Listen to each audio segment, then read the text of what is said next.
welcome to another episode of Zeal or No Zeal. Today, up on the chopping block is Curse Crackers for Whom the Belle Toils. It's a traditional action platformer with some strong emphasis on movement. Does it excite? Find out in this episode of Zeal or No Zeal. The first thing I noticed about the game is the presentation. It was spot on. When I boot it up, there's a lovely main theme that comes blasting out of my speakers. Similarly, the pixel art is fantastic here. These elements hardly impact how much I enjoy a game, but this package felt incredible to experience, and I do think they made me more excited to play it.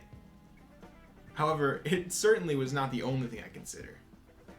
When I play an action platformer, I look for three main things. I want good level designs, responsive movement, and interesting enemies. The level design in Curse Crackers for Whom the Belle Toils is a lot of fun. The developers constantly introduce new ideas, such as destructible platforms and swinging claws, yet they give me plenty of time to get familiar with those new mechanics. Each level has segments where I'm surrounded by things I'm familiar with too, so I never felt too overwhelmed. It was a good balance, and I was engaged by the world around me. However, this was enhanced because the developers include a plethora of different objectives within a level. Of course, as a platformer, my primary objective was to make it to the end of the stage. However, there were additional objectives too. I had to collect 3 flowers within a level. Plus, there was a break the target stage, the occasional secret exit, and other collectibles to find too. It worked exceptionally, and I was constantly engaged trying to figure out how to collect these items. While they encouraged me to explore my surroundings, I was disappointed that the item would be saved even when I died. It wasn't a big deal, but I occasionally found myself able to collect the item without figuring out how to survive, and just replaying the original portion of the stage again. It diminished how excited I felt after collecting these items, but nonetheless I enjoyed their inclusion. As a whole, though these collectibles were rarely challenging to obtain, especially throughout the main campaign, they provided that bit of extra reward for exploring, and I genuinely appreciated that. Instead, the game provided most of its reward through the core gameplay loop. Curse Crackers for Whom the Belle Toils is a lot of fun because the character is rewarding to play as. The main character has a traditional walk and run, but also has other moves that help her move around. She has a slide, a spin jump, and a long jump too. There are plenty of movement options to help me go quickly through these levels too. In addition to the movement my main character provided, I was impressed by how the developers implemented my assisting character. I had a sidekick named Chime, and much like the Pepelugu from Monster World 4, it helped me reach new heights and navigate different areas. In this game though, the assisting character is used to attack enemies too. Despite seeming inconvenient, I liked it a lot.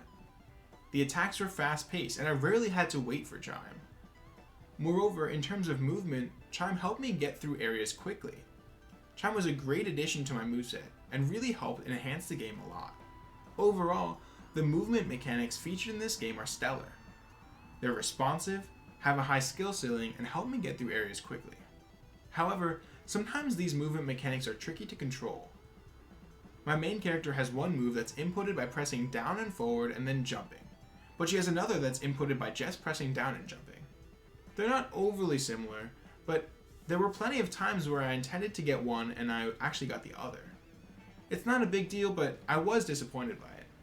On the other hand, I was overly impressed by the sheer amount of content that the game has to offer.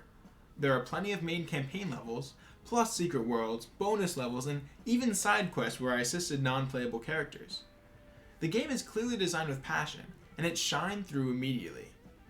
After completing the main story for the first time, I was shocked to see that I had only completed about 40% of the game. Curse Crackers, for Whom the Belle Toils, has so much to offer. Finally, I'm going to go over the enemies. To be entirely honest, they're just fine. The developers do constantly introduce new ones, and the designs themselves are interesting, but they don't stand out as exemplary compared to other titles I've played. There are walking skeletons, flaming skeletons, and even shielded skeletons. It was interesting to see how I can most effectively take them out, and they are nicely themed, but they're not overly engaging or special. On the other hand, there are some lovely bosses in the game. Each of them is unique and leverage my different abilities nicely. For example, in one boss fight, I had to knock a skeleton off a skateboard by throwing Chime through a wall and hit him at his backside. It was funny, clever, and it forced me to pay attention too. The boss fights are not overly challenging either, as there's always a checkpoint just before, It was a great balance, and I genuinely enjoyed fighting each one. Overall, I had a lot of fun with Curse Crackers for Whom the Belle Toils. I think it's a good game, and it includes a lot of interesting movement, stage layouts, and boss designs. Additionally, the surplus of content makes this game all the more appealing. Curse Crackers for Whom the Belle Toils certainly incites zeal. Thank you so much for watching.